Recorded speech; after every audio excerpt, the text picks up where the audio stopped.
kami memiliki sebuah pemahaman bahwa karma itu suatu perbuatan. Jadi karma ini selalu didasari dengan cetana, niat.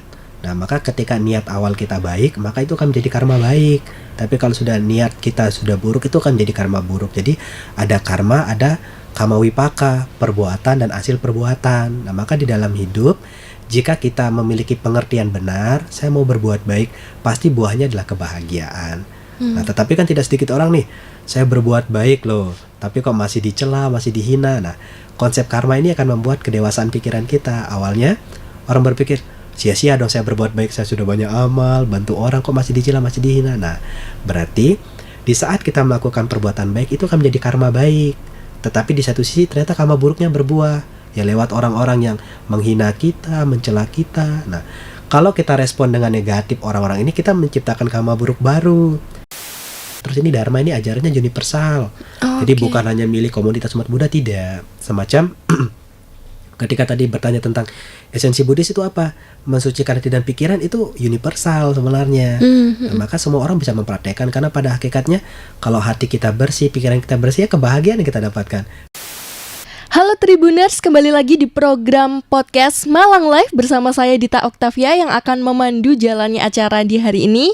Dan bersama saya kali ini dalam memperingati Hari Raya Waisak yang jatuh pada tanggal 23 Mei 2024, kami mengundang seseorang yang sangat penting, yaitu Bante dari Padepokan Dhammadippa Arama Batu. Untuk Bante, tolong dipersilahkan namanya siapa? Ya, saya Biku Karunasilo. Biku Karunasilo, Sukihoto Biku Bante ya, Sukihoto. Ya, Oke. Untuk hari ini kita akan ngobrol santai aja ya mengenai Hari Raya Waisak dan mungkin ajaran-ajaran Buddhisme secara general ya.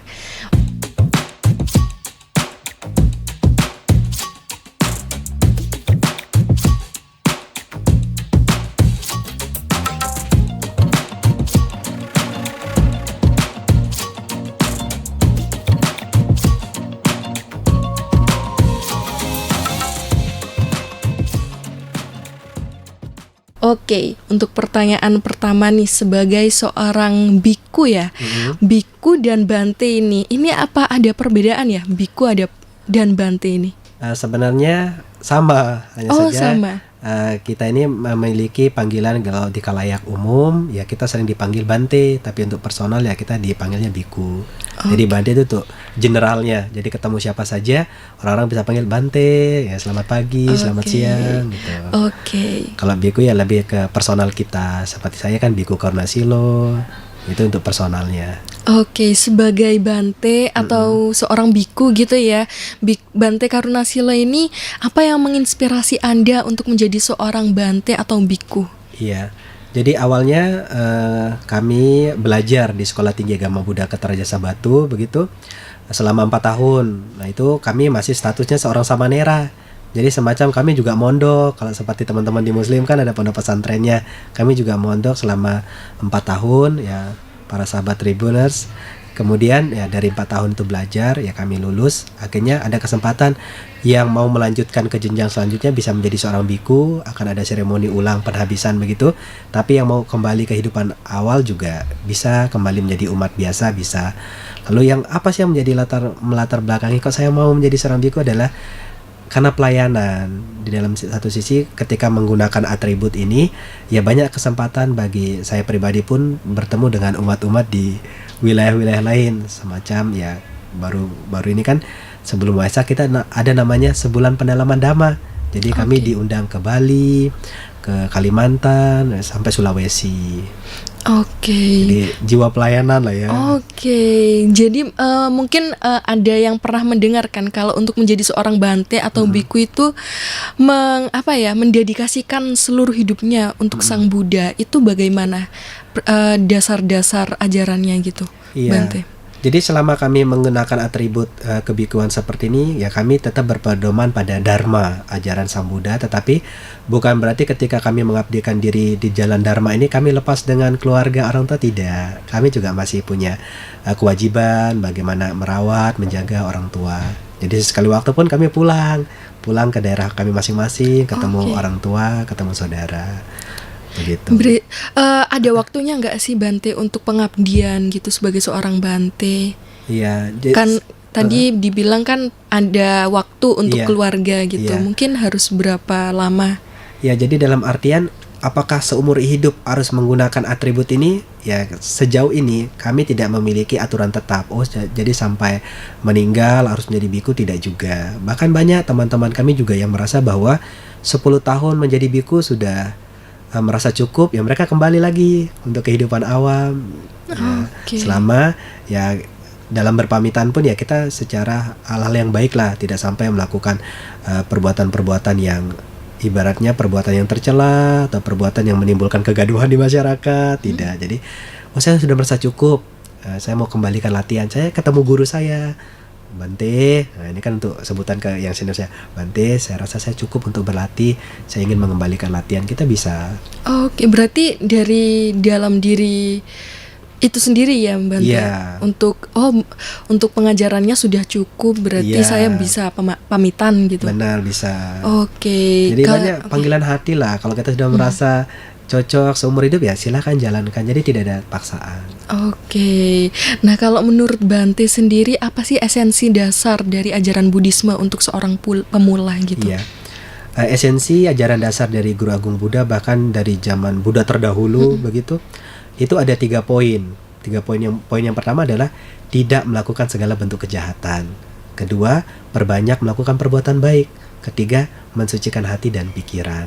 Nah, jadi kalau pada poin pertama kedua kita bisa menemukan kok Miss Dita juga ya pasti sudah paham ya, dari apa yang diyakini juga pasti mengarahkan pada hal demikian. Tetapi pada poin ketiga inilah yang menjadi keistimewaan dari ajaran Sang Buddha, adalah bagaimana seseorang ini berlatih untuk mensucikan hati dan pikirannya melalui praktik apa? Meditasi. Oke. Yang sering pada kalangan umum menyebut sebagai mindfulness dalam kehidupan sehari-hari. Itu untuk mencegah sesuatu yang buruk yang belum muncul jangan sampai muncul dari arus kesadaran kita. Sesuatu yang buruk yang sudah ada kita kurangi, sesuatu yang baik yang belum muncul kita munculkan, sesuatu yang baik yang ada kita tumbuh kembangkan begitu. Oke. Dalam membahas soal meditasi nih, Iya. di dalam ajaran Buddhisme sendiri itu Bante, itu ada berapa jenis sih dalam meditasi itu? Iya, kalau dalam meditasi Buddhis itu ada dua objek meditasi utama. Satu disebut dengan Vipassana Bhavana, yang kedua adalah Samatha Bhavana. Vipassana Bhavana tujuannya untuk apa? Mencapai pandangan terang. Jadi kita melihat segala sesuatu itu sebagai suatu hal yang sifatnya tidak kekal, berubah, penderitaan, dan juga tubuh ini ya bukan milik kita, jadi tanpa inti. Jadi objek utama dalam Vipassana ini adalah anicca, dukkha, anatta. Lalu meditasi samatha adalah untuk ketenangan batin. Nah, jadi ketenangan batin ini objeknya banyak, ada 40 macam objek. Salah satunya biasa kita praktikkan dalam kehidupan sehari-hari adalah memperhatikan napas. Orang mengarahkan perhatian penuh kesadaran di sini dan saat ini. Sadarilah ketika menarik napas, menghembuskan napas dengan damai. Jadi di situ ada ketenangan, di situ ada kebahagiaan. Jadi batinnya bisa lebih tenang. Oke. Dalam Bante sendiri nih ya, dalam menjadi seorang Bante itu apa ada pantangan nggak sih Bante? Untuk menjadi seorang Bante itu pantangan-pantangan waktu Bante melakukan ajaran dalam ini mendedikasikan Iya. hidupnya untuk Sang Buddha. Ya, kami memiliki aturan yang disebut dengan Patimokkha-sila. Jadi aturan yang kami jalankan sebagai seorang biku. Nah, tentu ada pantangan-pantangan lainnya seperti halnya ya paling dasar lah. Kami tidak makan setelah tengah hari. Itu kami tidak makan. Kemudian tapi masih bisa minum ya, minum pun ya air putih, teh, tapi tidak dengan susu. Oke. Dan juga ya kita tidak bersentuhan langsung dengan perempuan. Itu tidak. Oke. Maka ketika misalnya Miss Dita mau memberikan persembahan air, makan itu kami menggelar satu kain, tujuannya untuk apa? Tidak terjadi kontak. Bukan berarti kita tidak menghargai, tidak. Kita maksudnya menghargai latihan kita jalankan. Karena kan pada dasarnya kalau terjadi sentuhan, ya namanya perasaan kan bisa muncul nih. Nah itu yang lebih kita kendalikan begitu. Ya, dikendalikan, dikontrol ya Iya, dari dalam diri. benar. Oke, mungkin dari Tribuners ini juga Bante ada yang pernah dengar dari ajaran Buddhisme tentang karma. Nah, Iya. dalam karma dalam agama Buddhisme itu kayak gimana, Bante? Ya, jadi karma ini kami memiliki sebuah pemahaman bahwa karma itu suatu perbuatan. Jadi karma ini selalu didasari dengan cetana, niat. Nah, maka ketika niat awal kita baik, maka itu akan menjadi karma baik. Tapi kalau sudah niat kita sudah buruk, itu akan menjadi karma buruk. Jadi ada karma, ada kama wipaka, perbuatan dan hasil perbuatan. Nah, maka di dalam hidup, jika kita memiliki pengertian benar, saya mau berbuat baik, pasti buahnya adalah kebahagiaan. Nah, tetapi kan tidak sedikit orang nih, saya berbuat baik loh, tapi kok masih dicela, masih dihina. Nah, konsep karma ini akan membuat kedewasaan pikiran kita. Awalnya orang berpikir, sia-sia dong saya berbuat baik, saya sudah banyak amal, bantu orang, kok masih dicela, masih dihina. Nah, berarti di saat kita melakukan perbuatan baik, itu akan menjadi karma baik. Tetapi di satu sisi ternyata karma buruknya berbuah, ya lewat orang-orang yang menghina kita, mencela kita. Nah, kalau kita respon dengan negatif orang-orang ini, kita menciptakan karma buruk baru. Tetapi kalau kita mengerti hukum karma, terima kasih, Anda sudah mematangkan karma buruk saya tidak mau merespon dengan kemarahan, kebencian, jengkel. Kalau saya respon dengan bentuk kondisi batin demikian, saya ciptakan karma buruk baru. Oke, berarti untuk ajaran karma ini ada hubungannya ya dengan ajaran mindfulness meditasi tadi? Ada. Jadi karma ini sebenarnya universal sih. Maka Sang Buddha tuh di salah satu khotbah beliau mengatakan begini, apakah Sang Buddha ini muncul ataupun tidak muncul di dunia, ya terdapat suatu hukum yang tetap keberadaannya. Itu adalah ya hukum perubahan. Jadi kalau kita mengalami suatu perubahan, itu ya hal yang universal. Bahkan hukum karma ini juga hukum yang universal. Jadi mereka percaya tidak percaya dengan Sang Buddha, ya kalau kamu berbuat buruk pasti penderitaan kamu dapatkan. Ya perihal orang juga tidak percaya kelahiran kembali, apa buah dari karma buruknya? Dia akan dicela, dia akan dihina oleh orang-orang lingkungan sekitar kan. Nah itulah yang disebut dengan perbuatan dan hasil perbuatan. Jadi ada karma, ada kama wipaka namanya. Berarti seperti apa yang kamu tabur itu yang kamu tuai gitu ya, Bante. Nah di dalam Buddhis tuh ada tuh syairnya begini, sesuai dengan benih yang kamu tabur maka demikianlah buah yang kamu tuai. Pelaku kebajikan memetik kebahagiaan, pelaku keburukan ya memetik penderitaan. Oke. Itu sudah ada juga di dalam konsep hukum karmanya begitu. Berarti untuk ajaran Buddhis tentang hukum karma dengan apa yang kamu tabur itu yang kamu tuai itu udah ada ya? Sudah ada. Dari dulu, oke. Nah, mengenai ajaran meditasi tentang mindfulness ini, untuk penerapannya di era modern ini seperti apa, Bante? Nah, jadi kadang kan orang beranggapan bahwa meditasi itu harus duduk, ya harus duduk, hening, diam. Ya. Itu memang idealnya. Tetapi dalam laku kehidupan sehari-hari, nah kita lebih menyederhanakan bahasa meditasi ini sebagai mindfulness. Maka ketika Mbak Dita sendiri melakukan segala bentuk aktivitas, sudah tidak mengarahkan perhatian penuh kesadarannya terhadap aktivitas yang dilakukan. Sebagai contoh, ketika kita berkendara, Malang sekarang agak macet ya. Nah, di tengah kemacetan itu terkadang tidak sedikit orang akhirnya mudah marah, jengkel. Waduh, ini motor nih kok nggak sopan ya, tit. Nah, itu orang bereaksi terhadap suatu objek yang di luar dirinya dengan kemarahan, kebencian. Tetapi kalau kita mempraktekkan mindfulness, kita akan lebih sadar, kita lebih peka terhadap reaksi batin ini. Alih-alih pengen marah, kita lebih baik sadari napas. Sadari napas, narik napas, hembuskan napas, lebih damai. Itu akan lebih tenang. Nah, jadi mindfulness ini akan lebih membantu kita menciptakan kedamaian, kebahagiaan di dalam diri kita. Nah, maka dalam praktek keseharian ya seorang mengarahkan perhatian penuh kesadarannya di sini dan saat ini. Itu sederhananya. Nah, maka nanti untuk lebih intens ketika dia meditasi duduk, indera yang lain kan lebih beristirahat. Yang dominan itu pikiran. Nah, maka banyak orang yang terbuai larut di masa lalu, kemudian membuat rencana-rencana, ternyata rencana-rencana imajinasi juga tidak selamanya membuat dia tenang, damai. Ada ketakutan, ada kekhawatiran. Nah, maka ketika dia duduk intens itu dia harus mengarahkan perhatian penuh kesedarannya di mana? Di sini dan saat ini. Apakah objeknya napas atau dia mengembangkan ungkapan-ungkapan di dalam hatinya, semoga semua makhluk berbahagia, semoga semua berbahagia, itu untuk membuat dirinya menjadi pribadi yang rendah hati, menjadi pemaaf, tidak menyiksa dirinya dengan kemarahan dan kebencian. Oke, lebih kayak mengontrol apa yang seharusnya dikontrol di dalam Iya. diri gitu ya Nah, Bante. Nah itulah yang sebagai esensi dasar ajaran Budanya yang mensucikan hati dan pikiran, Oke. agar nilai-nilai buruk ini tidak tumbuh subur nih dalam diri kita. Karena sumber dari Penderitaan. kontradiksi, penderitaan kayak yang lain-lain itu kan bersumber dari pikiran Benar. diri sendiri gitu ya Bante. Oke, mengenai soal kembali lagi pada Bante, sosok Bante Karunasilo ini ya di Padepokan. Kalau boleh tahu nih Bante, untuk kesehariannya di Padepokan itu kayak gimana ya Bante? Iya. Sebagai seorang biku atau Bante gitu. Ya, jadi kami tinggal di Padepokan Damadipara Arama ini ada komunitasnya. Jadi kami Oke. para biku, ada samanera dan ada atasilani. Nah, samanera ini calon biku. Ya, yang mereka juga sekarang masih kuliah. Atasilani juga.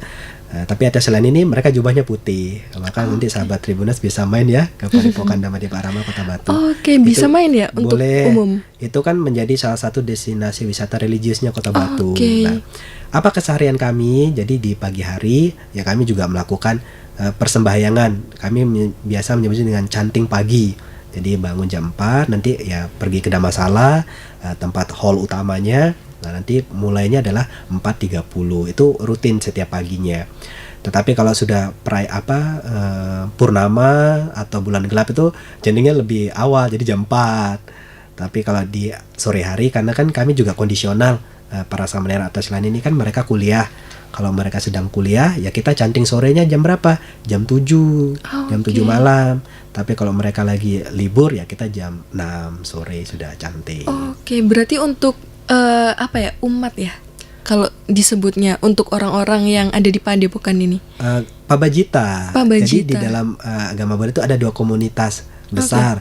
Jadi ada Garawasa, ada Pabajita. Garawasa ini siapa? Ya para perumah tangga. Oke. Ya, jadi para perumah tangga ini ada istilahnya upasaka untuk laki-laki, upasika untuk perempuan. Oke, untuk Gitu. masyarakatnya ini, untuk komunitas-komunitas ini, kalau untuk di Padepokan Damadipara Arama Batu ini sendiri kebanyakan dari mana Bante?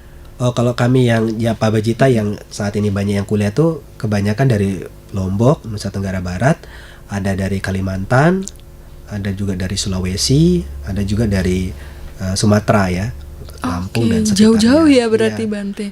Oh, mereka mahasiswa ya kebanyakan. mahasiswa.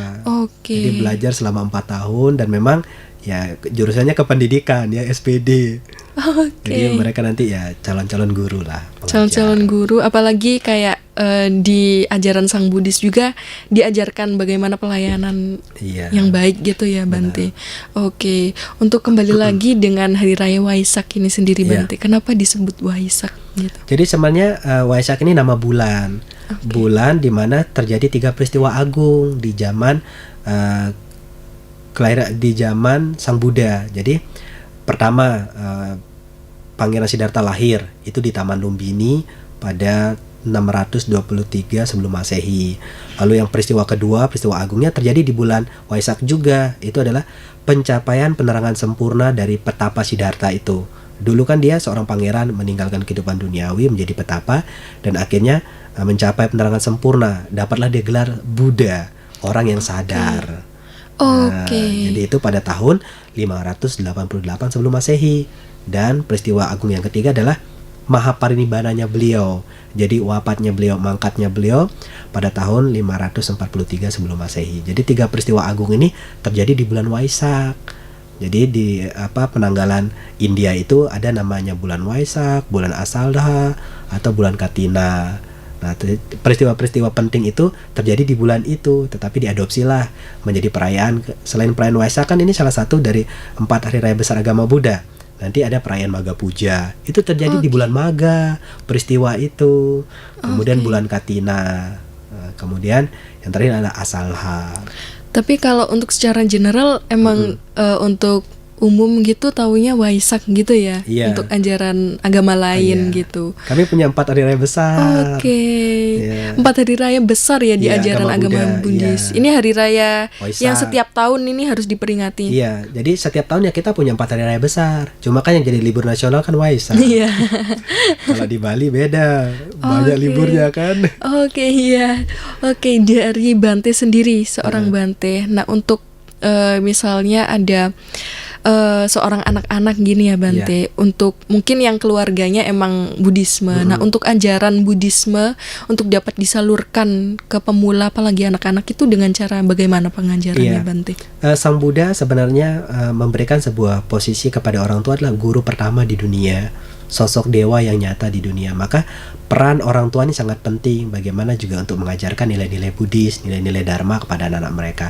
Nah, ada 5 kewajiban orang tua kepada anak-anaknya adalah ya diantaranya 2 diantaranya saja yang saya sebutkan ya. Pertama, mengarahkan anak-anaknya berbuat baik. Ketiga, mencegah anaknya berbuat jahat. Yang ketiga ini memberikan pendidikan yang profesional lah. Jadi tidak hanya memperhatikan pendidikan formal tapi juga pendidikan spiritual. Nah, bagaimana pendekatan kami mengajarkan Dharma kepada anak-anak adalah pertama ya kami mengajarkan siapa sosok Sang Buddha itu. Sang Buddha adalah suatu guru yang maha sempurna, ya beliau punya juga pengetahuan yang sempurna, bahkan ya dalam kekuatan spiritual beliau pun ya sangat luar biasa. Jadi kita mengajarkan siapa sosok Sang Buddha dulu, sehingga kalau mereka sudah kagum, sudah memiliki penghormatan terhadap Sang Buddha, maka untuk belajar Dharma pasti semangat. Wong gurunya saja tidak respect, gimana mau mempelajari ajarannya ya. Jadi kita memberikan edukasi begitu. Siapa Sang Buddha? Terus ini Dharma ini ajarannya universal. Jadi bukan hanya milik komunitas umat Buddha, tidak. Semacam ketika tadi bertanya tentang esensi Buddhis itu apa? Mensucikan hati dan pikiran itu universal sebenarnya. Nah, maka semua orang bisa mempraktekkan, karena pada hakikatnya kalau hati kita bersih, pikiran kita bersih, ya kebahagiaan yang kita dapatkan. Tidak harus menunggu lahir di surga kan. Surga di dunia bisa kita rasakan. Nah, maka untuk mengajari anak-anak ada etika-etikanya. Jadi ketika kita mengarahkan untuk berbuat baik, ya dharma-dharma seperti mereka kita ajarkan untuk berdana, memberi, beramal. Ya, jadi ada ajaran dasarnya memberi, kemudian latihan moralitasnya tidak membunuh, tidak mencuri, tidak berbuat asusila, tidak berbohong, tidak makan atau minuman yang melemahkan kesadaran. Ini latihan dasar mereka. Ini bisa dijalankan adalah ketika mereka kita ajarkan menanamkan dua nilai dharma, malu berbuat jahat, takut akan akibat perbuatan jahat. Jadi kalau mereka sudah kita berikan pemahaman begitu, maka moralitas ini akan bisa dijaga dengan baik. Karena berbuat baik kan malulah kita berbuat jahat ya. Terus ada ketakutan ya akan akibat dari perbuatan buruk itu, sehingga mereka akan berupaya untuk menjalankan 5 latihan moral itu. Oke, dalam ajaran-ajaran tadi itu Bante mengenai seperti ini ya Bante, kayak konsekuensi apa yang didapat gitu ya Bante. Itu kembali lagi mungkin menurut di ajaran Buddhisme itu ini ada hubungannya nggak sih Bante? Karena untuk mungkin orang-orang umum juga pernah tahu kayak di ajaran Buddhisme itu ada ajaran kayak di mana di dalam tubuh manusia ini terbentuk dari beberapa elemen-elemen. Itu ada hubungannya nggak sih Bante? Ada. Jadi kalau kita mempelajari Buddhisme ya, jadi Buddhisme kan ajaran universal, semua orang bisa belajar ya. Nah, kita kan mengenal dalam ilmu umum kan lahir dan batin. Nah, kami menyebutnya nama dan rupa. Rupa ini yang nampak ini, tubuh badan jasmani ini terdiri dari 4 unsur. Unsur tanah, unsur air, udara, dan api. Maka kalau seseorang meninggal, apakah dia dikuburkan? Bisa-bisa saja. Atau dia dikremasi, bisa-bisa saja. Atau di Toraja, di Trunyan itu, ya mereka cuma diletakkan, diangin-anginkan kembali ke unsur-unsur udaranya, lalu air. Jadi ini 4 elemen. Maka ketika 4 elemen ini salah satu yang mendominasi, ya ketidakseimbangan tubuh bisa terjadi, sakit segala macam bisa terjadi. Nah, lalu ini perihal rupa yang nampak nih. Terus ada batin. Batin pun ada 4 bagian, Mbak. Jadi apa 4 bagian dari batin ini? Ada yang kami sebut dengan perasaan, persepsi, pengenal ya.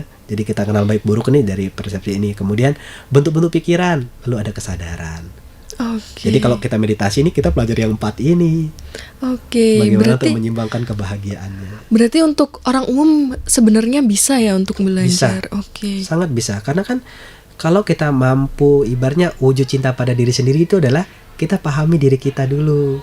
Bagaimana sih batin kita, bagaimana kita bereaksi terhadap objek yang ada di luar diri kita. Nah, maka sebenarnya meditasi ini cara sederhana bagi seorang untuk lebih mengenal dirinya sendiri. Bagaimana dia benar cinta pada diri sendiri. Kalau saya cinta pada diri sendiri, saya tidak mau menumbuh kembangkan kemarahan, kebencian, kejengkelan. Lah kok kemarahan bisa muncul? Karena kita belum bijak menyikapi sesuatu yang ada di luar diri kita. Ketemu dengan orang yang dibenci, marah. Ketemu dengan kondisi yang tidak kita inginkan, jengkel. Ya.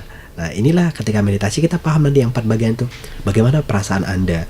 Bagaimana Anda menilai itu dari persepsi Anda? Kemudian bagaimana bentuk-bentuk pikiran Anda melihat kondisi itu.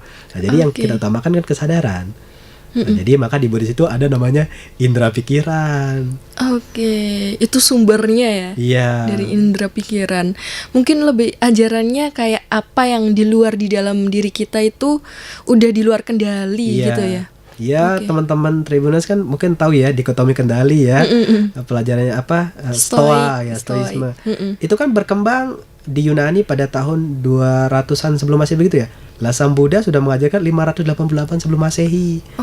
Tentang 6 landasan indera ini, di mana sesuatu yang ada di luar diri kita itu apakah bisa menimbulkan penderitaan atau kebahagiaan tergantung reaksi batin kita. Telinga mendengar sesuatu yang indah, oh ya bahagia. Tapi begitu telinga mendengar sesuatu yang buruk, bisa tidak kita menerima suara itu hanya sebagai sekedar suara. Datang, berlalu, sirna. Melihat sesuatu bisa tidak kita respon dengan waduh dia ini orang yang saya benci loh. Kontak mata kalau kita respon nih dengan apa reaksi batin kita, reaksi dengan kemarahan ya kita menderita. Nah, maka sebenarnya siapa sih yang menciptakan penderitaan kebahagiaan? Diri sendiri. Sendiri. Iya. Tergantung bagaimana Anda merespon segala suatu kondisi yang ada di luar itu. Sebenarnya semua ya netral, mereka ya berlalu begitu saja. Itu sudah hukum alamnya kok. Karena apa yang menimbulkan kesedihan sama kebahagiaan ya diri sendiri batin, itu ya. Semisal kita punya pengalaman di masa lalu, apalagi di kehidupan apa ya anak muda gitu ya. Aduh, saya pernah ditinggal pas lagi sayang-sayangnya. Itu kan suatu pengalaman, suatu peristiwa yang membuat dia sakit hati. Padahal ini terjadi 10 tahun lalu loh. Tapi dia masih alami saat ini. Lah kok bisa dia belum mampu melepas itu? Nah, di dalam Buddhisme itu ada istilahnya loba, keserakahan. Orang akan paham ya pada umumnya keserakahan itu adalah perihal materi yang ada di luar diri loh. Tapi kalau kami di Buddhisme, karakteristik keserakahan itu apa sih? Dia melekat, dia terikat, dia menggenggam objek itu. Nah, berarti selama dia teringat dengan objek yang menyakitkan, ada keserakahan di situ. Lalu juga ada kebencian. Karakteristik kebencian apa?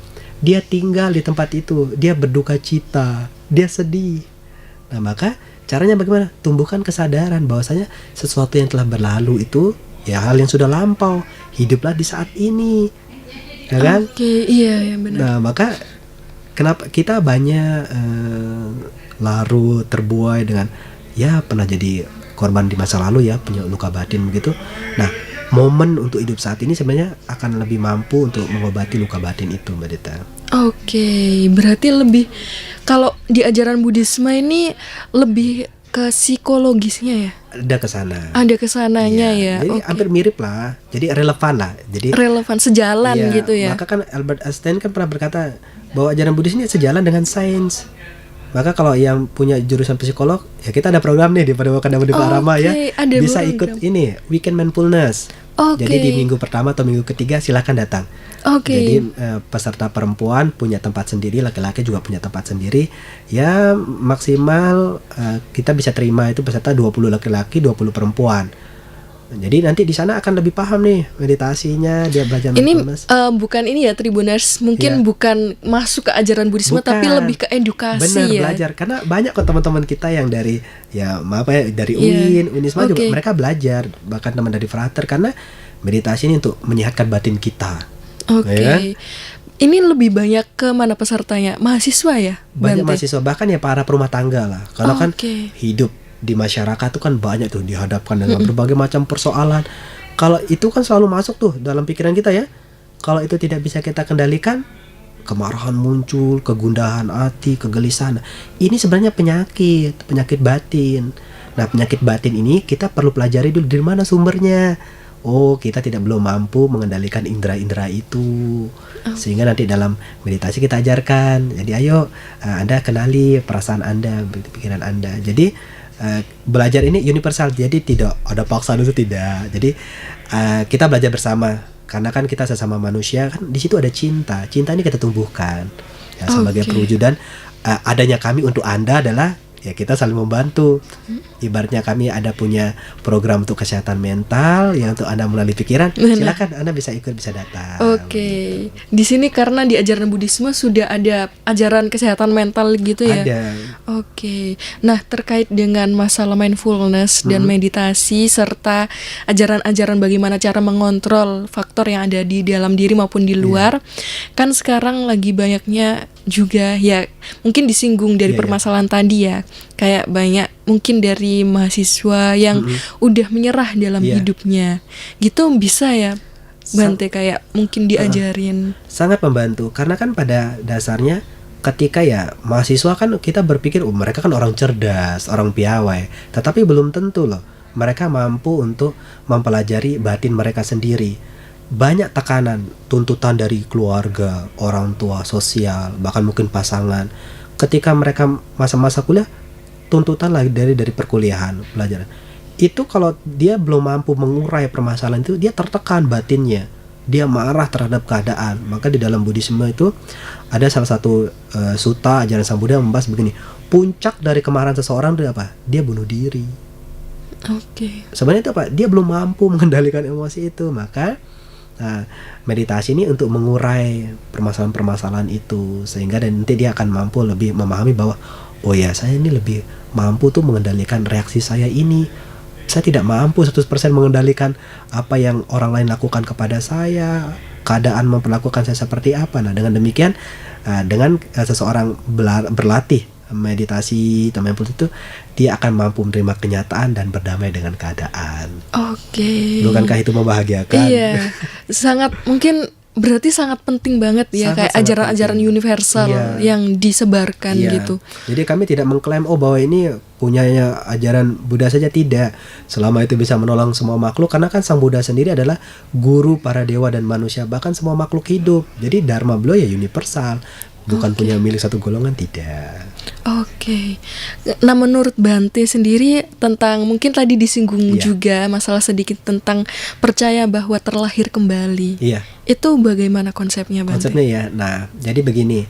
Kami meyakini tentang namanya punarbawa, kelahiran kembali. Maka hukum karma ini akan mempengaruhi kelahiran kembali seseorang. Sebagai contoh, di realita kehidupan saat ini, ya maaf kata ya, kenapa ada orang yang terlahir miskin, ada orang yang terlahir ya secara tubuh tidak lengkap, begitu ya. Nah, sudah terlahir tidak kaya, punya fisik tidak lengkap lagi begitu. Nah, itu terjadi dari akibat perbuatan karma di masa lampaunya orang tersebut. Nah, jadi ada kitab ulasan yang menjelaskan lebih rinci sekali, itu adalah Kama Vibhanga Sutta. Nah, bagaimana seseorang juga kok terlahirnya tidak rupawan, ada yang rupawan. Nah, itu juga dipengaruhi dari akibat-akibat perbuatan yang dilakukan di masa lampau. Nah, maka sebenarnya konsep kami di dalam Kama dan Punarbawa itu adalah kita ini arsitek kehidupan kita. Jadi kenapa kita bisa lahir miskin saat ini? Oh, dulu dia tidak pernah beramal, dia tidak pernah berderma, sehingga karena kepelitannya dia itu tidak mau berbagi. Nah, karena hasil daripada pemberian itu adalah seseorang memperoleh kekayaan. Jadi makanya sekarang kenapa kok ada yang bisa lahir di keluarga yang kaya raya sekali, ada yang dari keluarga miskin. Jadi di dalam konsep Kama dan Punarbawa itu kita akan paham nanti sebab dan akibatnya. Jadi tidak ujuk-ujuk plak begitu saja, tidak. Ada sebab-sebabnya. Sebagai contoh, kenapa saya bisa hadir di sini? Diundang kan? Iya. Itu ada sebab akibatnya. Oke. Pertama, Mbak Dita ngundangnya Pak Suwono. Pak Suwono merekomendasikan saya. Kita atur jadwal. Nah, hukum Kama dan Punarbawa itu juga akan memiliki sakut paut dengan Paticcasamuppada namanya, hukum sebab akibat. Oke, berarti balik lagi Ada, ya. jadi tidak ada sesuatu yang ujuk-ujuk terjadi begitu saja, tidak. Pasti ada sebab-sebab lainnya. Karena semua yang terjadi pasti ada sebab akibatnya. Kita ketemu dengan orang tua saja pun ada hubungan karma dengan di masa lampau. Kalau kita boleh memilih, saya lebih baik lahir di luar negeri lah, lebih happy kan kemajuannya. Tapi kok kita bisa lahir di Indonesia dengan ketemu keluarga yang sekarang, ya itu masih memiliki hubungan karma di masa lampau. Kalau untuk perhitungan sebab akibat itu untuk setiap detik gini berarti ada sebab akibatnya gitu Ada, ya, selama begini. Jadi misalnya kita ingin menciptakan kebahagiaan, kita harus melakukan sebab dulu. Sebabnya apa? Lakukan perbuatan baik. Jadi kebahagiaan adalah buah dari perbuatan baik. Maka ketika kita berpikir baik, berucap baik, bertingkah laku baik, nah itu akan mengkondisikan kebahagiaan. Tapi begitu kita berpikir buruk nih, ucapan kita memecah belah, menghasut orang lain, perbuatan kita menjelekkan makhluk lain, ya penderitaan ini akibatnya. Oke. Jadi harus menciptakan sebab-sebab dulu. Maka jika seorang mendambakan kebahagiaan setelah kematian, berbuat baiklah. Oke. Tanpa perbuatan baik, mustahil bisa Sebenarnya mendapatkan sejajar kebahagiaan. gitu ya, Iya. Oke. Jadi ibaratnya kebaikan itu tiket menuju apa? Menuju surga, menuju alam bahagia.